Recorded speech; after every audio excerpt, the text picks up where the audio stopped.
कविता अपने माता पिता की बहुत लाडली थी। 3 बड़े भाइयों की बहन थी। कोई भी चीज मांगने पर उसी वक्त सामने हाजिर हो जाती। पूरे घर में रौब था उसका। पूरे परिवार और नौकरों पर राजकुमारी की तरह हुक्म चलाती थी कविता। स्कूल में भी पूरा रौब था उसका। बड़े घर की लाडली जो थी वह। ऐसे ही उसने कॉलेज में दाखिला लिया। उसके ठाट बाट, बड़ी गाड़ी में आना जाना, हर दिन नया फैशन देखकर हर कोई उससे दोस्ती करना चाहता था। थोड़े ही दिनों में उसके बहुत से दोस्त बन गए। पूरे कॉलेज में उसकी अपनी ही एक पहचान थी। इन दिनों उसके घर एक रिश्ता आया। खानदानी लोग थे और पापा की पुरानी जान पहचान थी उनके साथ। कविता के साथ कोई जबरदस्ती नहीं थी, वर्टिकल बार नहीं होता था। सबकी लाडली बहू बन गई थी वह। फिर उसके घर एक बेटे का जन्म हुआ। राहुल कविता को जान से प्यारा था।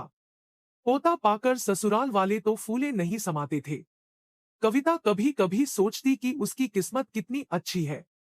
उसका हर अपना उसे कितना प्यार करता है, चाहे जीवन में कैसा भी समय आए मेरे अपने हमेशा मेरे साथ है। कितनी खुशकिस्मत हूं मैं। पर शायद कविता की खुशियों को उसकी अपनी ही नजर लग गई थी।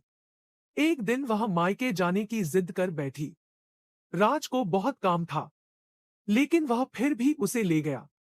रास्ते में उनकी गाड़ी अन्य गाड़ी से टकरा गई। कविता, राज और राहुल बहुत बुरी तरह से जख्मी हो गए। काफी दिनों के इलाज के बाद राज और राहुल तो ठीक हो गए, लेकिन कविता पूरी तरह ठीक ना हो सकी। सर पर चोट लगने के कारण वह अपनी आंखों की रोशनी खो बैठी। अब कविता की किस्मत जैसे उल्टे पांव चलने लगी।